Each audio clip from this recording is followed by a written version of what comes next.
ബഹുമാനപ്പെട്ട ഇമാം ശാഫിഈ റളിയല്ലാഹു അൻഹു കൊട്ടാരത്തിൽ നിന്ന് ഇറങ്ങി വരുമ്പോൾ ബഹുമാനപ്പെട്ടവരുടെ കയ്യിലേക്ക് അതാ കൊടുക്കുന്നു 500 ദിർഹം കൊടുക്കാൻ അവിടുന്ന് രാജാവ് ഓർഡർ ഇടുകയാണ്. 500 സ്വർണം കൊടുക്കാനാണ് ഓർഡർ ഇട്ടത്. പക്ഷേ വകുപ്പ് മേധാവികൾ ഈ പണ്ഡിതന്റെ ധൈര്യവും സ്ഥൈര്യവും ഒക്കെ കണ്ടപ്പോ അവരുടെ വക 500 കൂടെ സ്വർണം കൊടുത്തു. ഹലാലായ സ്വർണം തന്നെ. ശാഫി ഇമാം പറയുകയാണ്, ജീവിതത്തിൽ ആദ്യമായിട്ടാണ് എൻ്റെ കയ്യിൽ 1000 സ്വർണം ഒരുമിച്ച് വരുന്നത്, സ്വർണ്ണ നാണയം. അപ്പോൾ പ്രതികൂലികൾ കൽത്തുറുങ്കിലിട്ടിട്ട് കുലുങ്ങിച്ചിരിക്കാമെന്ന് വിചാരിച്ച് ആളുകൾ കാത്തിരിക്കുമ്പോൾ സടകുടഞ്ഞ് പുതിയ വിപ്ലവത്തിലേക്കാണ് പണ്ഡിതന്മാര് കടന്നു വരുന്നത്. അതാണ് ഇമാമുകളുടെ ചരിത്രം, അതാണ് ഇമാമുകളുടെ തുടർച്ച. അങ്ങനെ മഹാനവറുകൾ അതാ നിൽക്കുമ്പോൾ ഇറാഖിൽ നിന്ന് 4 വർഷത്തെ ജീവിതത്തിന്റെ ഇടയിൽ മഹാനവറുകൾ അപ്പോഴെല്ലാം പരിജ്ഞാനത്തിന്റെ പര്യവേക്ഷണത്തിലാണ്, അന്വേഷണത്തിലാണ്. പക്ഷേ ഇടയിൽ വെച്ച് മഹാനവറുകൾ ആലോചിച്ചു, എനിക്ക് മക്കയിലേക്കൊന്ന് പോകണം. അങ്ങനെ മക്കയിലേക്ക് മടങ്ങിപ്പോകുമ്പോൾ ഒരു കിഴിയിൽ മുഴുവനും നല്ല സ്വർണ്ണ നാണയവും കൊണ്ടാണ് മക്കയിൽ മാതാവിന്റെ അടുക്കലേക്ക് ചെല്ലുന്നു. അപ്പോഴാണ് മാതൃകായോഗ്യമായ മാതൃത്വത്തിന്റെ അവസാനിക്കാത്ത ഉദാഹരണമായ മഹദി അവറുകൾ ചോദിക്കുന്ന, മോനെ, അഷ്ടിക്ക് വകുപ്പില്ലാത്ത വീട്ടിൽ നിന്ന് പോയിട്ട് മോനിപ്പ വലിയ സ്വർണത്തിന്റെ കിഴിയും കൊണ്ടാണോ വരുന്നത്? ആ സമ്പാദ്യവും കൊണ്ട് ഈ വാതിൽക്കലേക്ക് കടക്കുന്നത് എനിക്കിഷ്ടമില്ല. അത് ഹറമിലെ പാവങ്ങൾക്ക് വിതരണം ചെയ്തോ. അപ്പോഴാണ് ശാഫി ഇമാം റളിയല്ലാഹു അൻഹു മാതാവിനോട് പറയുന്നു, ഉമ്മാ, ഞാൻ ദുനിയാവിനെ പ്രണയിച്ചിട്ട് കെട്ടിപ്പിടിച്ചു കൊണ്ടുവന്നതല്ല, ഇഹലോകത്തിന്റെ പളപളപ്പിൽ വഞ്ചിക്കപ്പെട്ടതല്ല, ആത്മീയതയുടെ അസ്ഥിവാരങ്ങളെ മാറ്റിവെച്ചതല്ല. മണി ഓറിയന്റഡ് സാമൂഹിക ഘടനയുടെ ഇരകളായി ജീവിക്കുന്ന രക്ഷിതാക്കളെ, എന്റെ മകളുടെ ഭർത്താവ് പണക്കാരനാകണമെന്ന ഒരൊറ്റ ഡിമാൻഡേ നമുക്കുള്ളൂ. അവന്റെ ആദർശമേതാകട്ടെ, അവൻ താരിഖു സ്വലാത്താകട്ടെ, പ്രശ്നമില്ല. അതിൽ നിന്ന് മാറിയിട്ട് എന്റെ അജണ്ട അല്ലാഹുവിന്റെ ദീനാകണം. എന്റെ മകളെ ഏൽപ്പിച്ചു കൊടുക്കുന്നവൻ 5 നേരത്തെ നിസ്കാരമുള്ള, അല്ലാഹുവിനെ കൃത്യമായി ഉൾക്കൊള്ളുന്ന, പാരമ്പര്യ ഇസ്ലാമിന്റെ പഹനീയമായ തലത്തിലുള്ളവനാകണമെന്ന കണിശബോധമില്ലെങ്കിൽ രക്ഷിതാക്കളെ, നാളെ ഈ പെൺമക്കൾ നിങ്ങളെ പിടിച്ച് പടച്ചവന്റെ കോടതിയിൽ പ്രതിക്കൂട്ടിലാക്കും. ആലോചിക്കേണ്ടതാണ്. അതുകൊണ്ടിന്ന് നമ്മുടെ വിചാരങ്ങൾ മുഴുവനും പണത്തിന്റെ മേഖലയിലേക്ക് മാറി, പണാധിപത്യത്തിന്റെ ഇരകളായി മാറിയ പുതിയ സമുദായത്തിന്റെ വക്താക്കളെ, ഇസ്ലാമിന്റെ ഭാവം അങ്ങനെയല്ല, ഭാഷ എങ്ങനെയല്ല. അതുകൊണ്ട് നമ്മൾ കടന്നു വരേണ്ടത് ആത്മീയതയുടെ തലത്തിലേക്കാണ്. എന്റെ മകളെ കല്യാണം കഴിക്കുന്നവൻ അല്ലാഹുവിനെ അറിയുന്നവനും ആരാധിക്കുന്നവനുമാകണം. ഹബീബായ നബിയെ പ്രണയിക്കുന്നവനും അനുസരിക്കുന്നവനുമാകണം. ഈ സംസ്കാരങ്ങൾ മുഴുവനും മാറ്റിയിട്ട് 4 ചില്ലറയുള്ളവനാകണമെന്ന് മാത്രം ചിന്തിക്കുന്ന പുതിയ കാഴ്ചപ്പാടുകളെ, അത് വിപത്തിന്റെ സൂചനയാണ്, അത് അപകടത്തിന്റെ വഴികളാണ്. നിന്റെ മകൾക്കൊരു ജീവിതം താൽക്കാലികമായ ലോകത്തിലെ താൽക്കാലികമായ ഒരു ആസ്വാദനത്തിന്റെ ജീവിതമാണ്. നബി സല്ലല്ലാഹു അലൈഹി വസല്ലം തങ്ങൾ പറഞ്ഞില്ലേ, ഈ ഭൗതികമായ ജീവിതമെന്ന് പറഞ്ഞാൽ ഒരാൾ കാണുന്ന സ്വപ്നം പോലെയാണ്. അതിൽ ചില നല്ലതും ചില മോശവും കാണും. അങ്ങനെ സ്വപ്നം കണ്ട് കിടക്കുമ്പോഴങ്ങ് ഉണർന്നു, അപ്പോഴേക്ക് ദുനിയാവ് കഴിഞ്ഞു. ഇതുപോലെയാണ്. അലി റളിയല്ലാഹു അൻഹുവിനോട് പറഞ്ഞു, എനിക്കൊന്ന് വിശദീകരിച്ചു തന്നേ ദുനിയാവിനെ കുറിച്ച്. അപ്പൊ അലി റളിയല്ലാഹു അൻഹുവിന്റെ ചോദ്യം വലിയ എക്സ്പ്ലനേഷൻ ആണോ ആവശ്യപ്പെടുന്നത്, അല്ല ചെറിയ വാക്യമാണോ ആവശ്യപ്പെടുന്നത്? അലി റളിയല്ലാഹു അൻഹുവിനോട് പറഞ്ഞു, സമയം കുറച്ചേ ഉള്ളൂ, ചെറിയൊരു വാചകമാണ് ആവശ്യപ്പെടുന്നത്. ഉടനെ മഹാനവറുകൾ പറയുന്നു, ഹലാലുഹാ ഹിസാബ് വഹറാമുഹാ അന്നാർ. എത്ര നല്ല ആഴമുള്ള വാചകമാണ്. ദുനിയാവിൽ നിന്ന് ഹലാലാണോ നീ ഉപയോഗിക്കുന്നത്, അതിന് പടച്ചവന്റെ കോടതിയിൽ കണക്ക് പറയേണ്ടതാണ്. കോടിപതിയെങ്കിൽ കോടിയുടേത്, ലക്ഷപ്രഭുവെങ്കിൽ അതിൻ്റേത്, 1000 ഉള്ളുവെങ്കിൽ അതിൻ്റേത്. അങ്ങനെ ഉള്ളതിൻ്റെ കണക്ക് പടച്ചവന്റെ കോടതിയിൽ ബോധിപ്പിക്കൽ അനിവാര്യമാണ്. അപ്പോൾ ദുനിയാവിൽ നിന്ന് ഹലാലാണോ നീ എടുത്തത്, അത് നിനക്ക് കണക്ക് ബോധിപ്പിക്കേണ്ടതാണ്.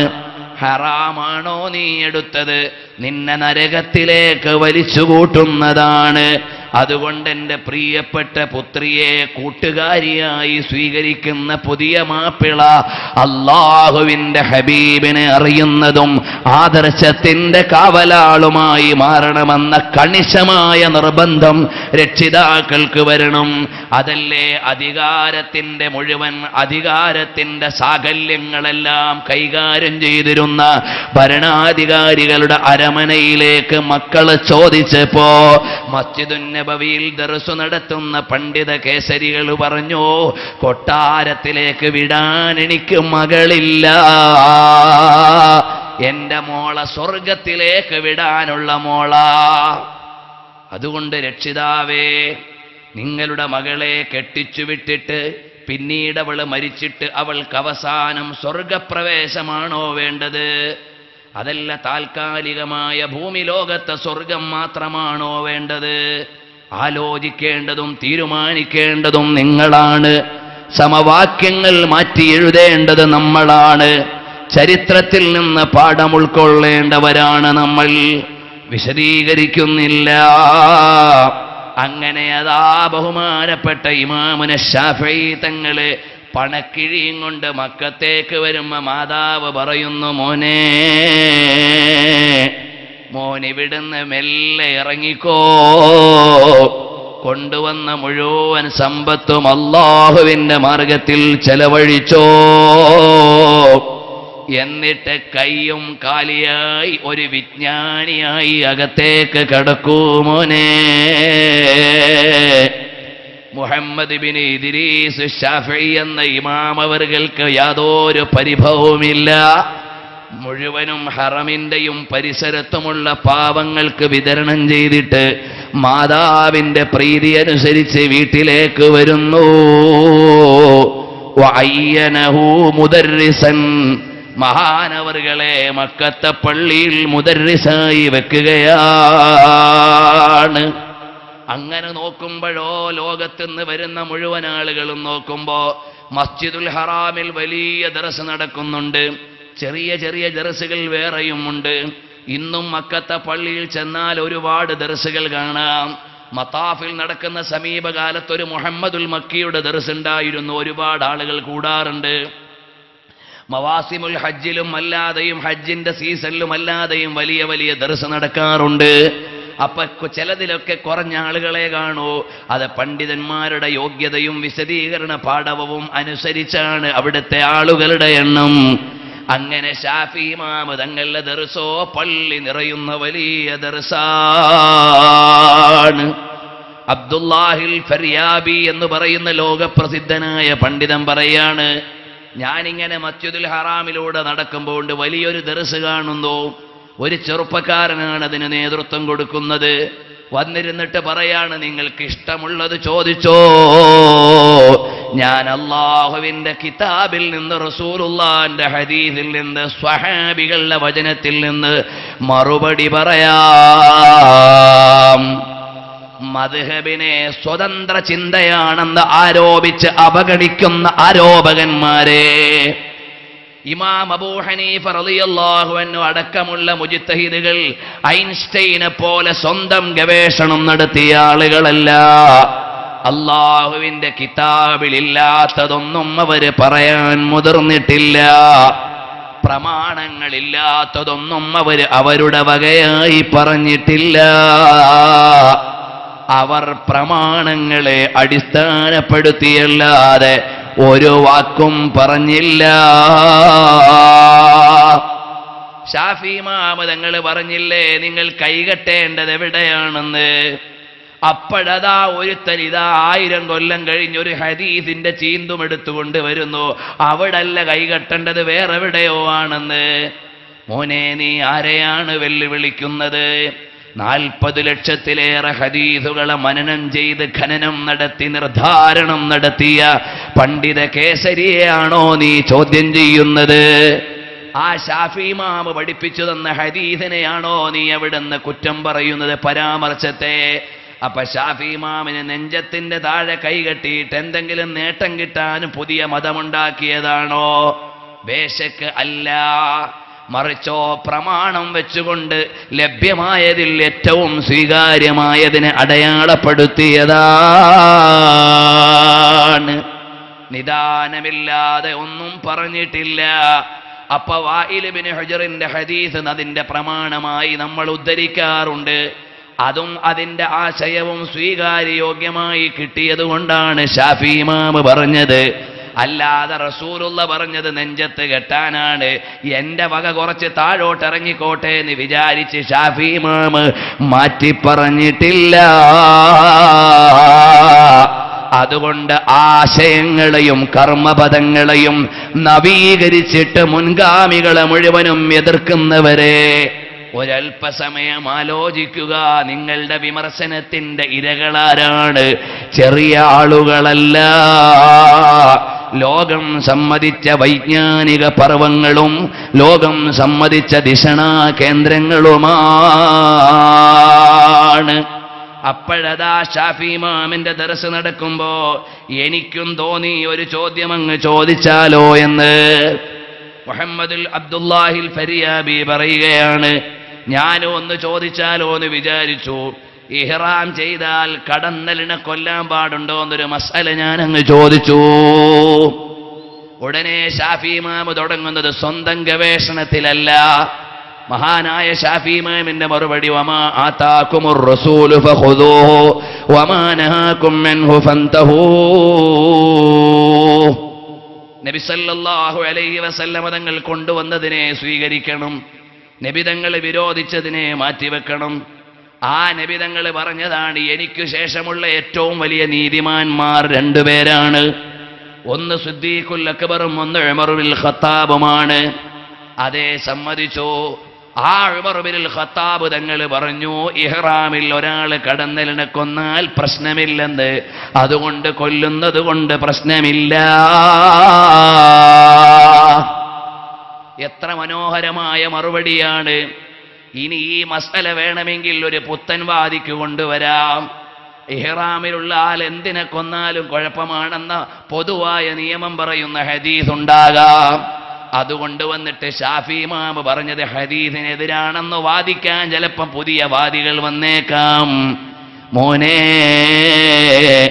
നാളെ ഇമാമുകളിലേക്ക് ചേർത്ത് വിളിക്കപ്പെടുമ്പോൾ നമ്മുടെ ഇമാമാരാണ്? ഇമാമുന ശാഫിഈ റളിയല്ലാഹു അൻഹു ആണ്. മലഅത ത്വബഖൽ അർളി ഇൽമൻ വഹിക്മതൻ കഅംബാഇ മൗലാനൻ നബി മുഹമ്മദി. റസൂലുള്ളാഹി സ്വല്ലല്ലാഹു അലൈഹി വസല്ലമ തങ്ങളുടെ പ്രവചനത്തിന്റെ പര്യായമെന്നതുപോലെ ലോകം മുഴുവനും വിജ്ഞാനം കൊണ്ട് നിറച്ച മഹാനാണ് ബഹുമാനപ്പെട്ട ഇമാമുന ശാഫിഈ. അതുകൊണ്ട് നമ്മൾ ഇമാമുകളെ അറിയണം, ഇമാമുകളുടെ വൈജ്ഞാനിക വിശാലത അറിയണം. ചിലർ വിചാരിക്കും നമ്മുടെ നാട്ടിലേക്ക് മുസ്ലിയാക്കന്മാരെ പോലെയും മൗലവിമാരെ പോലെയും കുറെ കൊല്ലം മുമ്പ് ജീവിച്ചിരുന്ന ഒരു മുസ്ലിയാരായിരുന്നു ഷാഫി ഇമാമെന്ന്. മോനെ, അല്ല അല്ല. ഈ ലോകത്തുള്ള മുഴുവൻ ആളുകളുടെയും ഇപ്പോൾ ജീവിച്ചിരിക്കുന്നവരുടെ വൈജ്ഞാനിക ഭണ്ഡാരങ്ങൾ മുഴുവനും ശേഖരിച്ചാലും ഷാഫി ഇമാം തങ്ങളുടെ വിജ്ഞാനത്തിന്റെ അയലത്തെത്തുകയില്ല. അത്രയും വലിയ സ്രോതസ്സായിരുന്നു ഇമാമുന ശാഫിഈ തങ്ങൾ. കാരണം വിഷയങ്ങളുടെ നിർദ്ധാരണത്തിലെ ദിശണ പറയാനാണെങ്കിൽ ഒരു ദിവസം അത് തന്നെ വിശദീകരിക്കാനുണ്ട്. വിശദാംശങ്ങളിലേക്ക് കടക്കാനുള്ള സമയം പോരാ. ഷാഫി ഇമാം തങ്ങളുടെ അടുക്കലേക്ക് ഒരു കൂട്ടം ആളുകൾ വന്നുകൊണ്ട് ചോദിക്കുമ്പോൾ അവരുടെ ചോദ്യത്തിന് മുഴുവനും ഇമാമുന ശാഫിഈ തങ്ങൾ ഞൊടിയിട കൊണ്ട് മറുപടി പറയുന്നുണ്ട്. അതിൽ ഒരൊറ്റ സാമ്പിൾ മാത്രം ഞാൻ പറയാം. അതാ ഷാഫി ഇമാം തങ്ങളുടെ അടുക്കലേക്ക് ഹാറൂൺ റഷീദ് എന്ന ഭരണാധികാരിയുടെ സന്നിധാനത്തിൽ ഒരുപാട് പണ്ഡിതന്മാർ ഒരുമിച്ചുകൂടി. എന്നിട്ട് കുറെ ചോദ്യങ്ങൾ അങ്ങ് ചോദിക്കാൻ തുടങ്ങി. ഒന്നാമത്തെ ചോദ്യം എന്താണ്? മാ ഖൗലുക ഫീ റജുലിൻ ദബഹ ശാത്തൻ ഫീ മൻസിലിഹി സുമ്മ ഖറജ ഫീ ഹാജത്തിൻ ഫആദ വഖാല ലി അഹ്ലിഹി കുലൂ അൻതും വഹറാമുൻ അലയ്യ. ഒരാൾ വീട്ടിൽ നിന്ന് ആട്ടിനെ അറുത്ത് പാചകം ചെയ്യാൻ കൊടുത്തിട്ടങ്ങ് ഇറങ്ങി കഴിഞ്ഞപ്പോഴോ കുറച്ചു കഴിഞ്ഞ് തിരിച്ചു വന്നിട്ട് പറഞ്ഞു, നിങ്ങൾ കഴിച്ചോ, എനിക്കിത് ഹറാമാണ്. അപ്പൊ അവരെന്ത് പറഞ്ഞു? അലൈന കദാലിക, ഞങ്ങൾക്കും അങ്ങനെ തന്നെയാണെന്ന് പറഞ്ഞു. ഞങ്ങളും കഴിക്കുന്നില്ല എന്ന് പറഞ്ഞു. ഈ ചോദ്യത്തിന്റെ ലക്ഷ്യം എന്താണ്? ഷാഫി ഇമാം റളിയല്ലാഹു അൻഹു ഒരൊറ്റ കണ്ണടച്ചൊരൊറ്റ ചിന്ത, എന്നിട്ട് മറുപടി പറയുകയാണ്, ഇന്ന ഹാദർ റജുല കാന മുശ്രികൻ ഫദബഹ ശാത അല ഇസ്മിൽ അൻസാബി വഖറജ മിൻ മൻസിലിഹി ലിബഅദിൽ മുഹിമ്മാതി ഫഹദാഹു അല്ലാഹു ഇലൽ ഇസ്ലാമി ഫഅസ്ലമ ഫഹറമത് അലൈഹി ശാത വഇൻദമാ അലിമ അഹ്ലുഹു അസ്ലമുഹും അയ്ളൻ. ഇയാൾ ഒരു മുശ്രിക്കായ മനുഷ്യനായിരുന്നു. അയാളുടെ ബിംബങ്ങളുടെയോ അല്ലെങ്കിൽ പ്രതീകങ്ങളുടെയോ പേരിൽ ആടിനെ അറുത്തു. വീട്ടിൽ നിന്ന് പുറത്തേക്ക് ഇറങ്ങിയപ്പോൾ അല്ലാഹു തആലക്ക് ഹിദായത്ത് കൊടുത്തു, മുസ്ലിമായി. വീട്ടിലേക്ക് അകത്ത് കയറിയപ്പോൾ പറഞ്ഞു, ഞാൻ മുസ്ലിമാണ്, എനിക്കത് ഹറാമാണ്, നിങ്ങൾ കഴിച്ചോ, നിങ്ങൾ ഇസ്ലാമിലേക്ക് വന്നിട്ടില്ലല്ലോ എന്ന്. അപ്പൊ വീട്ടുകാർ മനസ്സിലാക്കി ഇയാൾ ഹിദായത്ത് കിട്ടിയെങ്കിൽ ഞങ്ങൾക്ക് എന്തിനാണ് കിട്ടാതിരിക്കുന്നത്? അലൈന കദാലിക, ഞങ്ങൾ നിങ്ങളെപ്പോലെ ഇസ്ലാമിലാണ്, അതുകൊണ്ട് ഞങ്ങൾക്കും ഹറാമാണ്. ഷാഫി ഇമാം തങ്ങൾ ഒരൊറ്റ മറുപടിയാണ്. അപ്പൊ രണ്ടാമത്തെ ചോദ്യം വരുന്നു. അതാ രണ്ട് ബുദ്ധിമാന്മാരായ മുസ്ലിമീങ്ങൾ കള്ളുകുടിച്ചു. അവിടുന്നോ ഫലിമാദാ യുഖാമുൽ ഹദ് അലാ അഹദിഹിമാ വലാ യുഖാമു അലൽ ആഖരി. ഒരാളുടെ മേൽ ഹദ് നടപ്പിലാക്കുന്നുണ്ട്, വേറൊരാളുടെ മേൽ ഹദ് നടപ്പിലാക്കുന്നില്ല. രണ്ട് മുസ്ലിമീങ്ങൾ കള്ളുകുടിച്ചതാണ്, ഒരാൾക്ക് ശിക്ഷയുണ്ട്, വേറെയാൾക്ക് ശിക്ഷയില്ല. അതെന്താണെന്ന് ഷാഫി ഇമാമിനോട് ചോദിക്കുമ്പോൾ പറയുകയാണ്, അഹദുഹുമാ കാന സ്വബിയൻ വല്ലാഖറു ബാലിഗ. ഒന്ന് കുട്ടിയായിരുന്നു, ഒന്ന് പ്രായപൂർത്തിയായ ആളായിരുന്നു. രണ്ടിനും മുസ്ലിം എന്ന് തന്നെയാണ് പറയുന്നത്. പക്ഷേ പ്രായപൂർത്തിയാകുമ്പോഴേ ശിക്ഷാ നടപടിയുള്ളൂ, കുട്ടിക്ക് ശിക്ഷാ നടപടിയില്ല. അടുത്ത ചോദ്യം വരുന്നു ഷാഫി ഇമാം റളിയല്ലാഹു അൻഹുവിനോട്. സനാ ഖംസതു അഫറാദിൻ ബിംറഅത്തിൻ ഫവജബ അലാ അവലിഹിം അൽ ഖത്ൽ وثانيهم الرجم وثالثهم الحد ورابعهم نصف الحد وآخرهم لا شيء. 5 പേർ പെണ്ണിനെ വ്യഭിചരിച്ചു. ഒന്നാമത്തെയാളെ കൊല്ലണം, രണ്ടാമത്തെയാളെ എറിയണം, മൂന്നാമത്തെയാളെ തല്ലണം. അവിടുന്ന് നാലാമത്തെയാൾക്ക് ഹദ്ദിന്റെ പകുതിയുണ്ട്, അഞ്ചാമത്തെയാൾക്ക് യാതൊരു കുഴപ്പമില്ല. എന്താണ് മറുപടി? ഷാഫി ഇമാം തങ്ങൾക്ക് വൈകാനില്ലല്ലോ. ഒന്നാമത്തെയാൾ വ്യഭിചാരം ഹലാലാണെന്ന് വാദിച്ചയാളാണ്, അതോടെ അയാളെ മുർത്തദ്ദായി അയാളെ കൊല്ലണം. രണ്ടാമത്തെയാളോ വിവാഹിതനാണ്, അപ്പോൾ അയാളുടെ മേൽ റജുമ നടപ്പിലാക്കണം. മൂന്നാമത്തെയാളോ അവിവാഹിതനാണ്, നാലാമത്തെയാൾ അടിമയാണ്, അയാൾക്ക് ഹദ്ദിന്റെ പകുതിയേ ഉള്ളൂ. അഞ്ചാമത്തെ ആള് ഭ്രാന്തനാണ്, അയാൾക്ക് ശിക്ഷയും ഇല്ല. അങ്ങനെ ഷാഫി ഇമാം റളിയല്ലാഹു അൻഹുവിനോട് അടുത്ത ചോദ്യം ചോദിക്കുകയാണ്. ഒരാൾ നിസ്കരിച്ചു, വലത്തോട്ട് സലാം വീട്ടിയപ്പോഴോ അയാളുടെ ഭാര്യയെ അവിടുന്ന് ഒഴിവായി പോയി. ഇടത്തോട്ട് സലാം വീട്ടിയപ്പോഴോ നിസ്കാരം ബാത്തിലായി പോയി. അവസാനം ആകാശത്തേക്ക് നോക്കിയപ്പോഴോ 1000 ദിർഹം കൊടുക്കേണ്ടി വരികയും ചെയ്തു. എന്താണ് കാരണം? എന്താണ് മസല? ശാഫി ഇമാം തങ്ങൾ പറഞ്ഞു, വലത്തോട്ട് നോക്കിയപ്പോൾ ഇയാളൊരു പെണ്ണിനെ കല്യാണം കഴിച്ചത് ഭർത്താവ് ഈ നാട്ടിലില്ല, പോയി എന്ന നിലക്കാണ്. അയാളെ കല്യാണം കഴിച്ചതേ ഉള്ളൂ, വീട് കൂടിയിട്ടില്ല. അപ്പം ആളെക്കുറിച്ച് റിപ്പോർട്ടില്ലാത്ത ആളുടെ ഭാര്യയാണ് കല്യാണം കഴിച്ചത്. അയാൾ വന്നു എന്നറിഞ്ഞാൽ ഈ പെണ്ണുമായി ഇനി ബന്ധമില്ല, അയാൾ പഴയയാളുടെ ഭാര്യ തന്നെ. ഇടത്തോട്ട് തിരിഞ്ഞപ്പോഴാണ് തുണിയിൽ നജസ് കണ്ടത്, നിസ്കാരം ബാത്തിലായത് തന്നെ. ആകാശത്തോട്ട് നോക്കിയപ്പോഴാണ് മാസം പിറന്നു എന്ന് കണ്ടത്. ഈ മാസം പിറന്നാൽ 1000 ദിർഹം കൊടുക്കാമെന്ന് കടം വാങ്ങിയ ആളോട് വാഗ്ദാനം പറഞ്ഞിട്ടുണ്ട്. ആ കടം വീടേണ്ട ഡേറ്റായി പോയി. ഇങ്ങനെ 10-14 ചോദ്യങ്ങൾ വിശദീകരിക്കാനുള്ള സമയം ഇല്ല. ഇൻഷാ അല്ലാഹ് നാളെ നമുക്ക് സമയം കിട്ടിയാൽ ബാക്കി ഉദാഹരണങ്ങൾ പറയാം. ഇങ്ങനെയെല്ലാം അങ്ങ് ചോദിച്ചപ്പോ ഹാറൂൻ റഷീദ് വിളിക്കുകയാണ്, ഓ ഖുറൈശി സഹോദരാ, നല്ല ലഖദ് ബയ്യൻത ഫഅഹ്സൻത വഅബ്ബർത വഅഫ്തഹത, മോനെ നല്ല രസത്തിൽ നല്ല റെഡിയായിട്ട് മറുപടി പറഞ്ഞിട്ടുണ്ടല്ലോ. വഫസ്സർത ഫഅബ്ലഗത, നല്ല രസത്തിൽ മാക്സിമം മറുപടി പറഞ്ഞിട്ടുണ്ടല്ലോ. ഖാല ശാഫിഈയു, ശാഫി ഇമാമിനെ കുരുക്കാൻ വന്ന ആളുകളാണല്ലോ രാജാവിന്റെ മുമ്പിൽ ചോദ്യം ചോദിച്ചിട്ട്.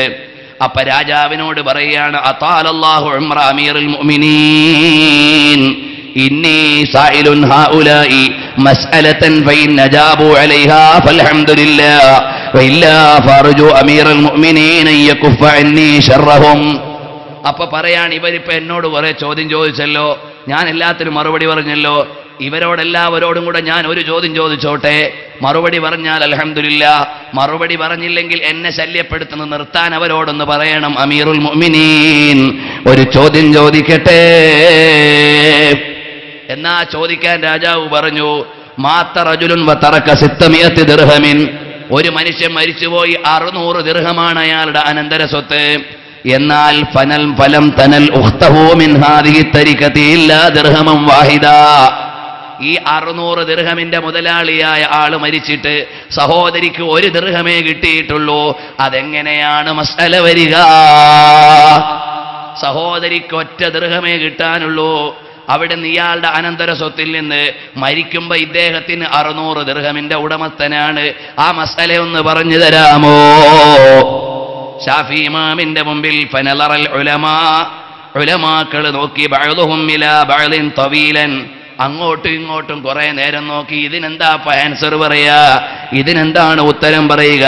വലം യസ്തതി അഹദുഹും അൽ ഇജാബത അല സുആൽ, നേരം കുറെ വൈകിട്ട് മറുപടി ഇല്ലാഞ്ഞപ്പോ രാജാവ് പറഞ്ഞു, ഓ ശാഫിഈ, നിങ്ങൾ തന്നെ പറഞ്ഞു കൊടുത്തോ.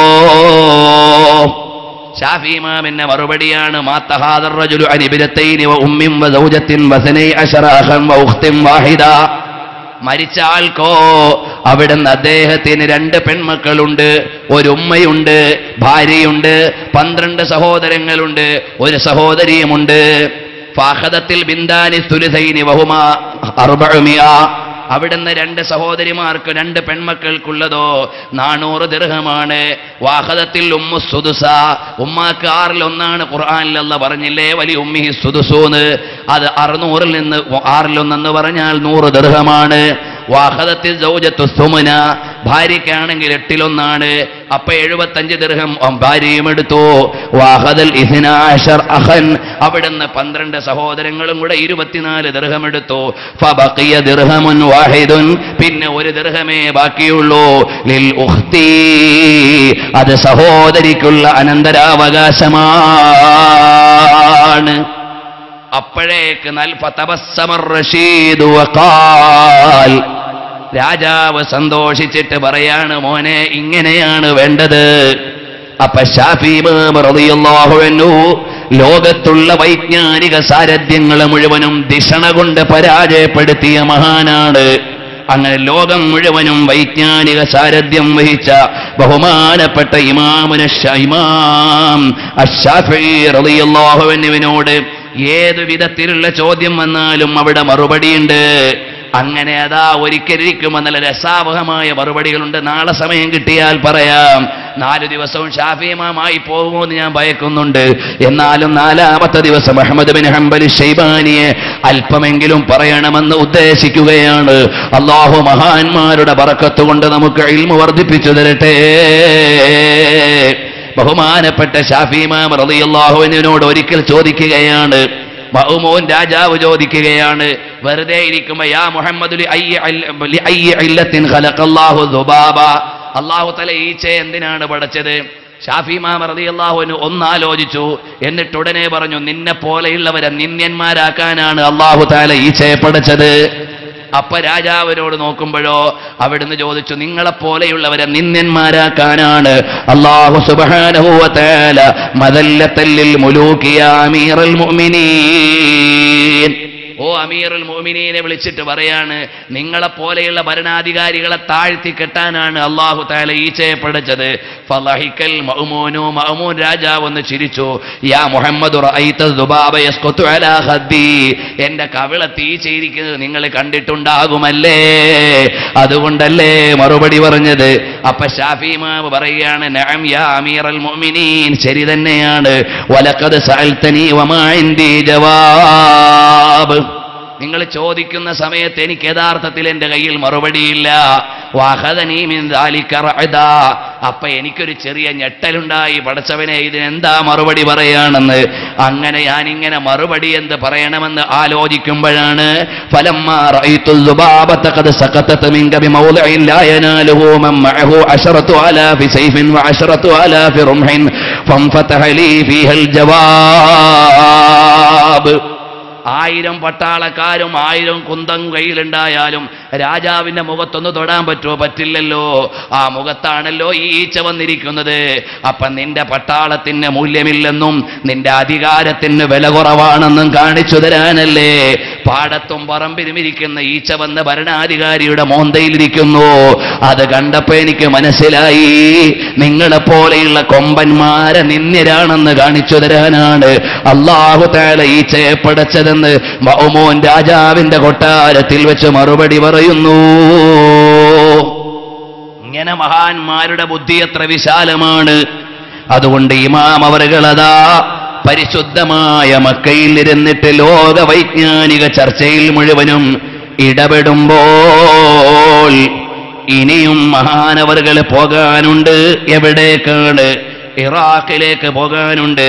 അതിന്റെ ഇടയിൽ ബഹുമാനപ്പെട്ട ഷാഫി ഇമാം റളിയല്ലാഹു അൻഹു അവിടുന്ന് വിദ്യാർത്ഥികളോട് ചർച്ച ചെയ്യുന്ന മറ്റൊരു മേഖലയുണ്ട്. മുത്തഅല്ലിമീങ്ങൾക്ക് അന്വേഷിക്കാവുന്നതാണ്. എല്ലാം പറയാൻ നമ്മുടെ പബ്ലിക് ഫോറത്തിന് സമയമില്ല, വിശാലതയില്ല. ചിലതൊക്കെ ഇങ്ങനെ പറഞ്ഞാൽ അങ്ങ് പെട്ടെന്ന് മനസ്സിലാകുന്ന വിഷയങ്ങളുമല്ല. അതുകൊണ്ട് പണ്ഡിതോചിതവും ഗഹനവുമായ വിഷയങ്ങളിലേക്ക് ഇപ്പൊ തൽക്കാലം ഇതിൽ ഞാൻ കടക്കുന്നില്ല. ബഹുമാനപ്പെട്ട ഷാഫി ഇമാം റളിയല്ലാഹു അൻഹു പറയുകയാണ്, അതാ ഒരു ദിവസം വരുന്നു. ആരാണ്? ദാത്ത യൗമിൻ ദഖല റബീഉ ബിൻ സുലൈമാൻ അലൽ ഇമാം ശാഫിഈ. റബീഉ ബിൻ സുലൈമാൻ എന്നവർ ഷാഫി ഇമാമിന്റെ അടുക്കലേക്ക് കടന്നു വരികയാണ്. അപ്പൊ ചോദിക്കുകയാണ്, ഷാഫി ഇമാമിന് കുറച്ചൊരു ക്ഷീണമുണ്ട്.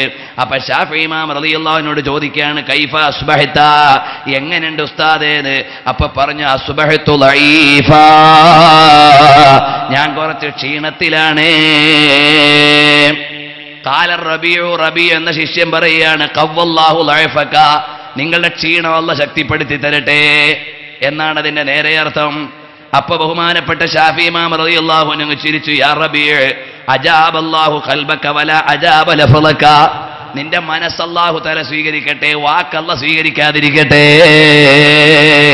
കാരണം ഇൻ ഖവ്വാ ലഅഫി അലയ്യ ഖതലനി, എന്റെ ക്ഷീണം ശക്തിപ്പെടട്ടെ എന്ന് പറഞ്ഞാൽ ക്ഷീണം കൂടട്ടെ എന്നല്ലേ അതിന്റെ അർത്ഥം. അങ്ങനെ ക്ഷീണം കൂടിപ്പോയാ ഞാൻ അങ്ങ് മരിച്ചു പോകൂലേ.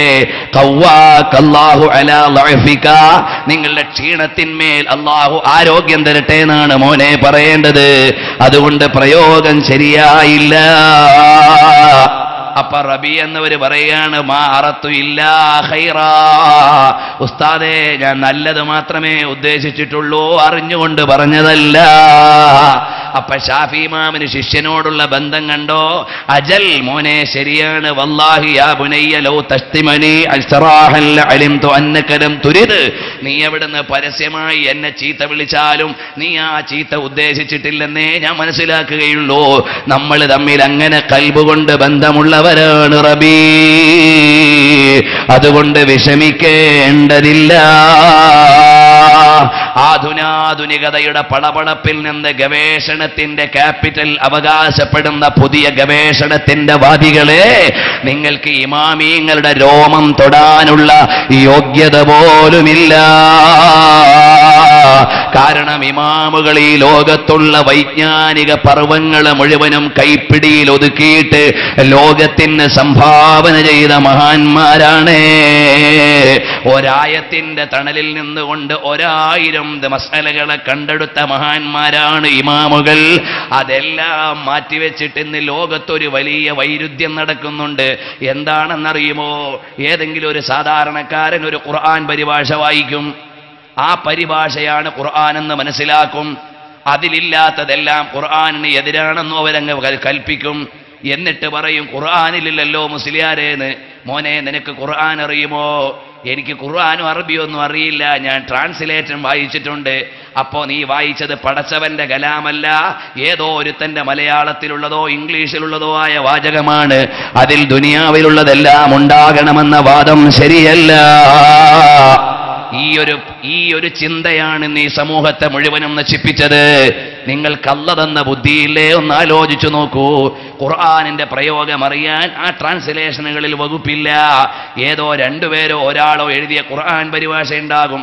അതിങ്ങനെ വായിച്ചു നോക്കി ബിസ്മില്ലാഹിർ റഹ്മാനിർ റഹീം, പരമകാരുണികനും കരുണാനിധിയും അല്ലെങ്കിൽ കരുണാകരനും കരുണാനിധിയുമായ ദൈവത്തിന്റെ നാമത്തിൽ പഴയ രണ്ട് ഒരു മുഖ്യമന്ത്രിയും ഒരു പഴയ മുഖ്യമന്ത്രി ആയിക്കോട്ടെ എന്ന് വിചാരിച്ച് അവരുടെ 2 പേരുടെയും നാമധേയത്തിൽ എന്താണ് ഇതിന്റെ ബാക്കിയെന്നോ തലയെന്നോ പ്രയോഗത്തിന്റെ വ്യാപ്തിയോ ഒന്നും അറിയില്ല. എന്നിട്ട് പറയും മുസ്ലിയാരെ ബിസ്മില്ലാഹിർ റഹ്മാനിർ റഹീമിൽ ഇത്രയല്ലേ ഉള്ളൂ. മോനെ നീ ബിസ്മി മനസ്സിലാക്കിയിട്ടില്ല. ഇമാമുകൾ ബിസ്മില്ലാഹിർ റഹ്മാനിർ റഹീമിന് മാത്രം വ്യാഖ്യാനമായി സ്വതന്ത്ര ഗ്രന്ഥങ്ങൾ എഴുതിയിട്ടുണ്ട്. തഫ്സീറു ബിസ്മില്ലാഹിർ റഹ്മാനിർ റഹീം. ബിസ്മില്ലാഹിർ റഹ്മാനിർ റഹീമിന്റെ തഫ്സീർ മാത്രം എഴുതിയ മഹാന്മാർ, അത് 100 കണക്കിന് പേജുള്ള വോള്യംസ് വരെയുള്ള കിതാബുകളുണ്ട്. അപ്പൊ അത്രയും ഗഹനമാണ് ബിസ്മില്ലാഹിർ റഹ്മാനിർ റഹീമിന്റെ വ്യാഖ്യാനം. അതല്ല ജസ്റ്റ് വേർബൽ ട്രാൻസ്ലേഷൻ മാത്രമാണ് ഇതുകൊണ്ട് ലക്ഷ്യമെങ്കിൽ അത് വിശദീകരിക്കാൻ റസൂലുള്ളാഹിന്റെ ആവശ്യമില്ല. അറബികൾക്കറിയാം ബിസ്മില്ലാഹിർ റഹ്മാനിർ റഹീമിന്റെ നേരെയുള്ള അർത്ഥം അറിയാം. പക്ഷേ അറബി ഭാഷയിലുള്ള ഖുർആൻ അറബികളായ ആളുകൾക്ക് പോലും അതിന്റെ വാക്യാർത്ഥത്തിൽ നിന്ന് മനസ്സിലാകാത്തത് കൊണ്ടാണ് അറബികളിലേക്ക് അറബിയിലിറക്കിയ ഖുർആനിനെ വിശദീകരിക്കാൻ അല്ലാഹ് കൂടെ വിടുന്നു റസൂലുള്ളാഹിനെ. ലിതുബൈന ലിന്നാസ്, നബിയെ ഖുർആൻ മാത്രം കൊടുത്താൽ അവർ അറബിയാണെങ്കിലും അറബിയിലുള്ള ഖുർആൻ അവർക്ക് മനസ്സിലാവൂല. ലിതുബൈന ലിന്നാസി, തങ്ങളുടെ എക്സ്പ്ലനേഷൻ വേണം, എന്നാലേ മനസ്സിലാവുകയുള്ളൂ. നബിയെ അവിടുന്ന് വിശദീകരിച്ചു കൊടുക്കണേ നബിയെ. नूर की सागर नूर की जलवा नूर की जल का झा मदीना तुझे सलाम. മാലോകരുടെ മുഴുവനും അനുരാഗത്തിന്റെ അത്തിവാരങ്ങളെ മദീനയുടെ മണൽപ്പരപ്പിലേക്ക് ഹൃത്തിലേക്ക് മാടി വിളിപ്പിച്ച് അനുരാഗത്തോട് ആലിംഗനം ചെയ്ത് പ്രതിധ്വാനമുയർത്തുന്ന പ്രവാചക പരിശ്രേഷ്ഠരെ, അവിടുത്തെയുടെ വാതിൽപ്പടിയിൽ നിന്ന് പരിജ്ഞാനത്തിന്റെ പ്രപഞ്ചങ്ങളെ ഏറ്റെടുത്ത മഹാത്മാക്കളാണ് 4 മദ്ഹബിന്റെ ഇമാമുകളും. അതുകൊണ്ട് ആ ഇമാമുകളുടെ വൈജ്ഞാനിക മേഖലകൾ വചനങ്ങളെ ഉൾക്കൊണ്ട് അല്ലാഹുവിലേക്ക് അടുക്കാനാണ് മുഅ്മിനീങ്ങളെ നമ്മൾ ശ്രമിക്കേണ്ടത്. അതുകൊണ്ട് അവരുടെ വൈജ്ഞാനിക വ്യാപ്തിയെ നമ്മൾ ഉൾക്കൊള്ളണം. ശാഫി ഇമാം തങ്ങളുടെ ജീവിതത്തിന്റെ ഏതെങ്കിലും ഒരു ചാപ്റ്റർ പോലും പൂർണ്ണമായി പറയാൻ ഈ 2 ദിവസവും എനിക്ക് കഴിഞ്ഞിട്ടില്ല. ഇൻഷാ അല്ലാഹ് നാളെ കൂടെ നമുക്ക് ശാഫി ഇമാമിനോടൊപ്പം കൂടാം. അല്പം കൂടി മഹാത്മാവിന്റെ അവദാനങ്ങൾ ആലപിക്കാം, പ്രകീർത്തനങ്ങൾ പറയാം. ആ മഹാനായ ഇമാമുന ശഫീഈ റളിയല്ലാഹു അൻഹു അദാ പരിശുദ്ധമായ റമളാനായാൽ ഖുർആൻ 2 തവണ ഖത്മാക്കിയില്ലേ? ഉമ്മമാരെ, സഹോദരിമാരെ, ഇത്രയും വലിയ വൈജ്ഞാനിക ചർച്ചകൾ നടത്തിയ ശാഫി ഇമാം തങ്ങള് വീട്ടിൽ കൊണ്ടുവരുന്നതോ വേലയ്ക്കു നിൽക്കുന്ന അന്യപുരുഷൻ പോലും സ്ത്രീകളെ കണ്ടുകൂടാ. അതുകൊണ്ട് വേലയ്ക്ക് നിർത്തുന്നത് ചെറിയ പ്രായപൂർത്തിയാകാത്ത മക്കളെയാണ്. കാരണം അന്യ സ്ത്രീകൾ എന്ന നിലയ്ക്ക് അവർക്ക് നമ്മുടെ ഭാര്യയോ അല്ലെങ്കിൽ പെൺമക്കളെയോ കണ്ടുകൂടാ. അത്രയും നിഷ്ഠയുള്ള കുടുംബജീവിതമാണ് ശാഫി ഇമാം തങ്ങൾ ഇസ്ലാമിന്റെ ഭാഗമായി നമുക്ക് പകർന്നു തരുന്നത്.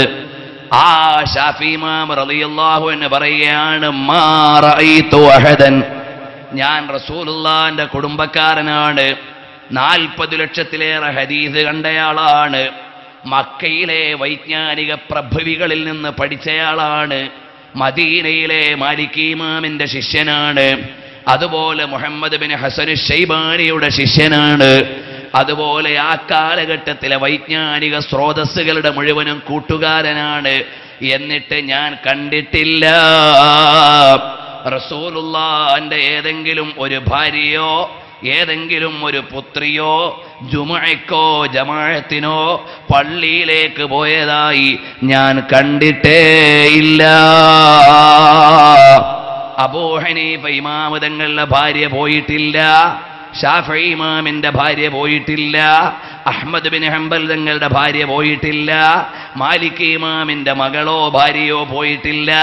അങ്ങനെ ലോകത്ത് മാതൃകകളുടെ മണിമകുടങ്ങളായി ഉദ്ധരിക്കപ്പെടുന്ന ഏതെങ്കിലും ഒരു പണ്ഡിതന്റെ ഭാര്യയോ പെൺമക്കളോ ജുമുഅ ജമാഅത്തുകൾക്കോ തറാവീഹുകൾക്കോ പള്ളിയിലേക്ക് പോയിട്ടില്ല.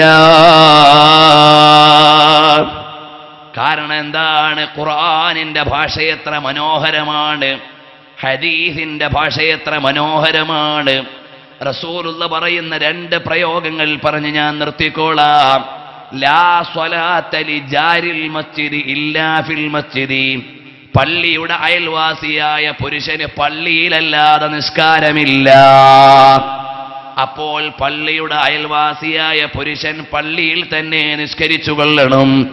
അതേ സ്ഥലത്തു തന്നെ റസൂലുള്ളാഹി തങ്ങൾ വേറെ വിശദീകരിച്ചില്ലേ? പള്ളിയിലേക്ക് പുരുഷന്മാര് പോകുമ്പോൾ പെണ്ണുങ്ങൾക്ക് മനസ്സിലൊരു വിചാരമുണ്ടാകും, പടച്ചവനെ പള്ളി പോയ കൂലി ഞങ്ങൾക്ക് കിട്ടൂലല്ലോ, ഞങ്ങളിങ്ങനെ ചപ്പാത്തിയും പൊറോട്ടയും സമൂസയൊക്കെ ഉണ്ടാക്കി വീട്ടിൽ നിന്നാ മതിയോ എന്ന് പെണ്ണിന്റെ മനസ്സിൽ ഒരു വിഷമം വരാം. അവിടെ റസൂലുള്ളാഹിന്റെ പ്രയോഗം അബൂബക്കർ നൂറുദ്ദീനുൽ ഹൈസമി മജ്മഉ സവായിദിൽ പറയുന്നില്ലേ? ഖൈറു മസാജിദിൻ നിസാഇ, പെണ്ണുങ്ങൾക്ക് പള്ളിയിൽ നിസ്കരിച്ച ഏറ്റവും നല്ല കൂലി കിട്ടണമെങ്കിൽ ഖൈറു ബുയൂതിഹിന്ന, വീടിന്റെ അകത്തളത്തിൽ നിസ്കരിക്കുമ്പോഴാണ് പള്ളിയിൽ പുരുഷൻ നിസ്കരിച്ച കൂലി പെണ്ണിനു കിട്ടുന്നത്. പുരുഷന് വീട്ടിൽ നിസ്കരിച്ചാൽ പള്ളിയിൽ നിസ്കരിച്ച കൂലിയില്ല. പെണ്ണ് വീടിന്റെ ഉള്ളിൽ നിസ്കരിച്ചാൽ പള്ളിയിൽ നിസ്കരിച്ചതുപോലെയുള്ള കൂലിയാണ്. അല്ലെങ്കിൽ റസൂലുള്ളാഹിക്ക് ഇങ്ങനെയും പറയാമായിരുന്നില്ലേ, പെണ്ണ് നിസ്കരിക്കേണ്ടത് വീട്ടിന്റെ ഉള്ളിലാണെന്ന്. പക്ഷേ ആ ആക്യുറേറ്റ് പ്രയോഗമാണ് ഖൈറു മസാജിദിൻ നിസായി, പെണ്ണുങ്ങൾക്ക് പള്ളിയിൽ പോകണമെന്ന ആശയുണ്ടാകാം. മോളെ, നിന്റെ ഏറ്റവും നല്ല പള്ളി, പള്ളിയിൽ നിസ്കരിച്ച കൂലി കിട്ടാനുള്ള സ്ഥലമേതാണ്? ഖൈറു ബുയൂതിഹിന്ന, വീടിന്റെ ഉള്ളിലാണ്. ഇത് ഹബീബ് പ്രഖ്യാപിച്ചതാണ്, റസൂലുള്ള തിരുവരുൾ നടത്തിയതാണ്. അതാണ് ഇമാമുന ശാഫഈ തങ്ങൾ പറഞ്ഞത്, മാ റഅയ്തു അഹദൻ, ഒരു ആളെയും റസൂലുള്ളാഹിന്റെ കുടുംബത്തിൽ നിന്ന് ഭാര്യമാരെയോ പെൺമക്കളെയോ ഞാൻ കണ്ടിട്ടില്ല അവര് ജുമുഅ ജമാഅത്തുകൾക്ക് പള്ളിയിലേക്ക് വരുന്നതായി. അതുകൊണ്ട് മഹാന്മാരായ ഇമാമുകളുടെ ജീവിതത്തിൽ നിന്ന് പാഠം ഉൾക്കൊണ്ട് അവര് പോയ സ്വർഗത്തിലേക്ക് പോകാൻ, അവരുടെ ഭാര്യമാര് പോയ സ്വർഗത്തിലേക്ക് പോകാനാണ് മുഅ്മിനീങ്ങളെ നമ്മൾ അധ്വാനിക്കേണ്ടത്. ആ നിലയിൽ ഹബീബ് സല്ലല്ലാഹു അലൈഹി വസല്ലമ തങ്ങളുടെ ജീവിതത്തിൽ നിന്ന് പാഠം ഉൾക്കൊണ്ട്, അതുപോലെ ഇമാമീങ്ങളുടെ ജീവിതത്തിൽ നിന്ന് പാഠം ഉൾക്കൊണ്ട് നമ്മുടെ ജീവിതത്തെ ചിട്ടപ്പെടുത്തിയാൽ ഇൻഷാ അല്ലാഹ് ഫറാദീസുൽ ജിനാനി ലനാ ഖറാറൂ. ശാഫി ഇമാമിൽ നിന്ന് പാഠം ഉൾക്കൊള്ളേണ്ട ഒന്നാമത്തേത് നമ്മൾ ഇൽമ പഠിക്കണമെന്നാണ്. രണ്ടാമത്തേത് നമ്മൾ ഇബാദത്ത് ചെയ്യണമെന്നാണ്. മൂന്നാമത്തേത് നമ്മൾ ഖുർആൻ പാരായണത്തിൽ സത്വര ശ്രദ്ധ വേണമെന്നാണ്. നാലാമത്തെ ഒരൊറ്റ കാര്യം കൂടി പറഞ്ഞു ഞാൻ നിർത്തട്ടെ. നബി സല്ലല്ലാഹു അലൈഹി വസല്ലമ തങ്ങൾ റമളാനിന്റെ അവസാനത്തെ പത്തായാൽ ശദ്ദൽ മിഅ്സറ, അരത്തുണി മുറുക്കിയെടുത്തു.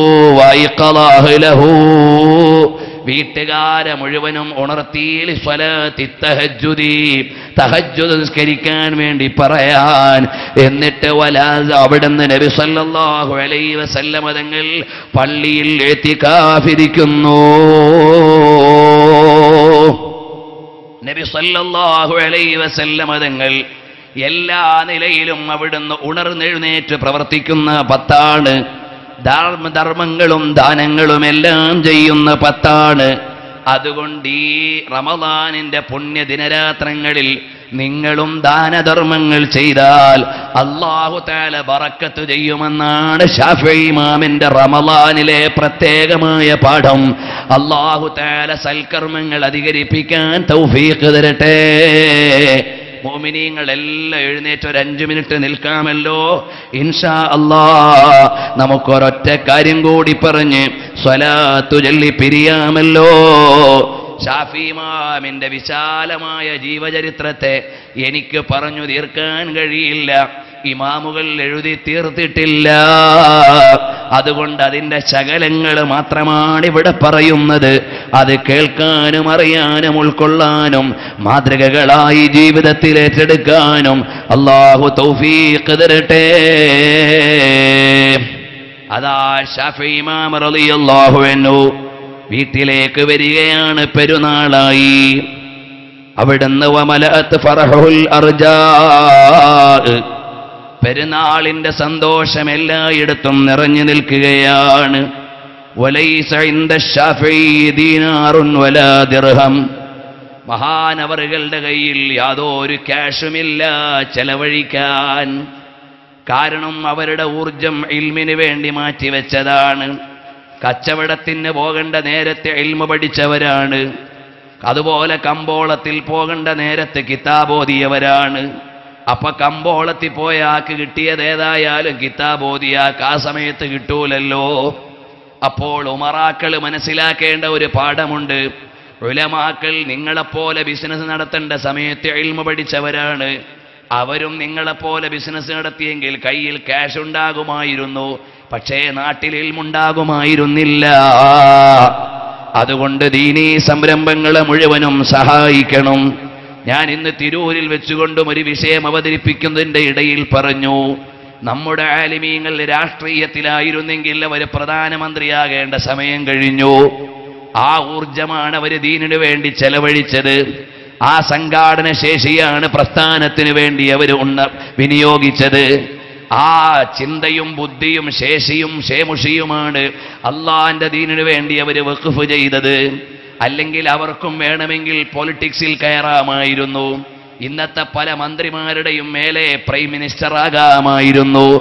ആ ദിശണയാണ് അവർ ദീനിനു വേണ്ടി ഹദിയ ചെയ്തത്. അതുകൊണ്ട് നമ്മൾ അവരുടെ സേവനത്തിന് സഹായികളാകണം. അവരുടെ പ്രവർത്തനത്തിന് കൂട്ടാളികളാകണം. പിന്നെ ഇവിടെ മന്ത്രിമാരാകുന്നവർ അവരുടെ വലിപ്പത്തിനാണ് മന്ത്രിയായത്. ആലിമീങ്ങൾ ചെയ്യുന്ന സേവനം അവര് വലുതാകാനല്ല, യതീമുകൾ നന്നാകാനാണ്, മിസ്കീന്മാര് ജീവിക്കാനാണ്, മുത്തഅല്ലിമീങ്ങൾ ഉണ്ടാകാനാണ്. ഇവിടത്തെ എല്ലാ മന്ത്രിമാർക്കും ഒരുപാട് കമ്പനികളിൽ ഷെയറുണ്ട്, ഒരുപാട് വലിയ വലിയ മുതലാളിമാരാണ്. അവര് മന്ത്രിയായാൽ നേട്ടം മന്ത്രിക്ക് തന്നെയാണ് കൂടുതൽ. നാട്ടിനുള്ള നേട്ടം വിനിയോഗത്തിന്റെ ഒരു റോള് മാത്രമേ അവർക്കുള്ളൂ. അതും കൃത്യമായി അവർ ചെയ്തു കൊള്ളണമെന്നില്ല. അതേ സമയത്ത് നമ്മുടെ ഉലമാക്കളുടെ യാത്ര ഈ മില്ലത്തിനു വേണ്ടിയാണ്, അല്ലാതെ ഇന്ന നാട്ടിൽ പോയി ഇന്ന രാജ്യത്ത് പോയി എന്ന് അവരുടെ ഡയറിയിൽ എഴുതാനല്ല. അവര് UAE-യിൽ പോയത് ഇവിടെ ദീന് നടത്താനും അവിടെ ഉലമാക്കളോടൊപ്പം ചർച്ച ചെയ്യാനുമാണ്. അവര് മൊറോക്കോയിൽ പോയത് മുസ്ലിമീങ്ങളുടെ ഉന്നമനത്തിന് വേണ്ടിയാണ്. ഇതുപോലെ നമ്മുടെ ആലിമീങ്ങളുടെ ജുഹുദുകൾ മുഴുവനും പരിശ്രമങ്ങൾ മുഴുവനും ഈ മില്ലത്തിന് ഉയർത്താനാണ്, ഈ സമുദായത്തെ വളർത്താനാണ്, അവർക്ക് വലുതാകാനല്ല. അപ്പോൾ അവരുടെ ഇഖ്ലാസ് മനസ്സിലാക്കി നാം അവരുടെ വലതും ഇടതുമായി നിന്ന് വേണ്ട സേവനങ്ങൾ ചെയ്തു കൊടുക്കണം. അതുപോലെയാണ് ഇമാമുന ശാഫഈ തങ്ങൾക്ക് പെരുന്നാളായപ്പോൾ ലൈസ ഇൻദ ശാഫഈ ദീനാറുൻ വലാ ദിർഹമുൻ, കയ്യിലൊരു ചില്ലറയുമില്ല. കൂട്ടുകാരിലെ അടുക്കൽ നിന്നെങ്ങാനും വല്ലതും സംഘടിപ്പിക്കാൻ ഭാര്യ നിർദ്ദേശിച്ചു. അങ്ങനെ 70 ദീനാർ മഹാനായ ശാഫി ഇമാം റളിയല്ലാഹു അൻഹു വാങ്ങിക്കൊണ്ടുവരുമ്പോഴാണ് ഒരാള് വിളിക്കുന്നു, അല്ലയോ ശാഫി,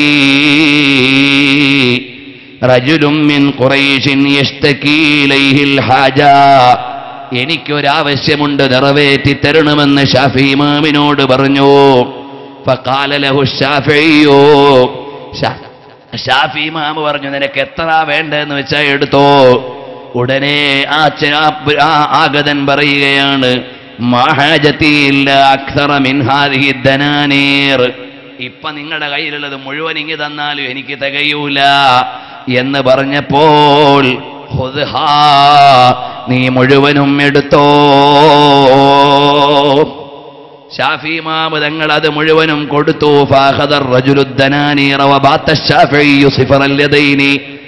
ഷാഫി ഇമാം റളിയല്ലാഹു അൻഹുവിന്റെ കയ്യിൽ ഒന്നുമില്ല, വന്നയാൾക്ക് കൊടുത്തു വിട്ടതാണ്. കാരണം വലിയുപ്പയും വലിയുമ്മയും പണ്ട് യഖാഫൂന യൗമൻ കാന ശർറുഹു മുസ്തതീറാ, ഖിയാമത്ത് നാളിനെ പേടിച്ചിട്ട് പട്ടിണി കിടന്ന വാപ്പാന്റെ ഉമ്മാന്റെ മക്കളാണ്. ആ നിലയ്ക്ക് ദാനം കൊടുത്തവരാണ്. അങ്ങനെ ഇരിക്കുമ്പോഴാണ് ഖാല ശാഫിയ്യോ റളിയല്ലാഹു അൻഹു പറയാണ്, ഫബൈനമാ അന ഫീ മൻസിലി ഇദ് അതാനി റസൂലുൽ ബർമക്കി ജഅഫർ ബിൻ യഹ്യ. അങ്ങനെ ഇതൊന്നും ഞാൻ ആരോടും പറഞ്ഞില്ല. അങ്ങനെ ഇരിക്കുമ്പോഴാണ് ജഅഫർ ബിൻ മുഹമ്മദ് യഹ്യൽ ബർമക്കി വന്നിട്ട് വിളിക്കുന്നു, ഭരണാധികാരി, നാട്ടുകാരനവർ നിങ്ങളെ വിളിക്കുന്നുണ്ടെന്ന് കാണണേ. രാത്രിയായപ്പോ വിളിക്കുകയാണ്. ഷാഫി ഇമാം തങ്ങൾ ചോദിക്കുന്നു, മാ ശഅനുക ഫീ ഹാദിഹിൽ ലൈല, ഈ രാത്രി ഇപ്പൊ എന്നെ എന്തിനാണ് വിളിക്കുന്നത് എന്ന് ചോദിച്ചിട്ട് ചെല്ലുമ്പോ പറയാണ്, യഹ്തിഫുലി ഹാതിഫുൻ യഖൂൽ അശ്ശാഫിഈ അശ്ശാഫിഈ അശ്ശാഫിഈ. ഞാൻ ഉറങ്ങാൻ കിടക്കുമ്പോ അതാ ഷാഫിഈ ഷാഫിഈ ഷാഫിഈ എന്ന് വിളിക്കുന്നുണ്ട്. ഷാഫി ഇമാമിനെ നോക്കണേ, ഷാഫി ഇമാമിനെ നോക്കണേ എന്ന് വിളിക്കുന്നുണ്ട്. അപ്പൊ എനിക്ക് ഉറക്കം വരുന്നില്ല. ഫഖ്ബിർനീ ബിഅംദിക, ഇന്നെന്തെങ്കിലും സംഭവിച്ചിട്ടുണ്ടെങ്കിൽ പറഞ്ഞോ. അപ്പൊ ഷാഫി ഇമാം പറഞ്ഞു, നിങ്ങൾ ഇങ്ങനെ പറഞ്ഞ സ്ഥിതിക്ക് പറയാതിരിക്കാൻ വയ്യ. പെരുന്നാൾ ആഘോഷിക്കാൻ എൻ്റെ കയ്യിൽ ഒന്നും ഉണ്ടായിരുന്നില്ല. തൽക്കാലം സംഘടിപ്പിച്ച ദീനാറും കൊണ്ടുവരുമ്പോൾ ഒരാവശ്യക്കാരൻ വന്നു, അയാൾക്ക് കൊടുത്തു. എൻ്റെ കയ്യിൽ ഒന്നുമില്ലാതെ ഞാൻ സമാധാനിച്ചു. അപ്പോൾ പറഞ്ഞു, അതുകൊണ്ട് അള്ളാഹുവിന്റെ ഉണർത്തലാണ് നിങ്ങളെ പരിഗണിക്കാൻ. അതുകൊണ്ട് ആവശ്യമുള്ള സ്വത്ത് പിടിച്ചോ. അഅ്തനി അൽഫൈ ദിനാർ, 2000 ദിനാർ എന്റെ കയ്യിലേക്ക് തരുന്നു. ഓ ശാഫിഈ, കൊണ്ടുപോയിക്കോ, നിങ്ങളുടെ ആവശ്യം നിറവേറ്റിക്കോ. അതുകൊണ്ട് നമ്മൾ വ്യയം ചെയ്യുന്നവരാകണം, അള്ളാഹുവിന്റെ മാർഗത്തിൽ ചെലവഴിക്കുന്നവരാകണം. നാളെ മരിക്കുമെന്ന ബോധം വേണം. ഈമാനോടെ ജീവിച്ച് ഈമാനോടെ മരിക്കാൻ അള്ളാഹു തൗഫീഖ് ചെയ്യട്ടെ. അവസാന ലോകത്തിന്റെ നേതാവ് ഹബീബ് റസൂലുള്ളാഹ് സ്വല്ലല്ലാഹു അലൈഹി വസല്ലമ തങ്ങൾ വിളിക്കുന്ന സ്വാലിഹീങ്ങളിൽ അള്ളാഹു നമ്മെ ഉൾപ്പെടുത്തി തരട്ടെ. या रसूल अल्लाह दा नारा लगाओ गज गज के है तेरे आका पे पढ़ो सारे दुरूद रज रज के है। या रसूल अल्लाह दा नारा लगाओ गज गज के गज गज के गज गज के है। या रसूल अल्लाह दा ഇസ്ലാമിക് സീഡികളുടെ വിപുലമായ ശേഖരം future group and Medina media, Markaz complex, Mavoor road, Kozhikode. Phone 9995997778 9605999900 944 7351 432.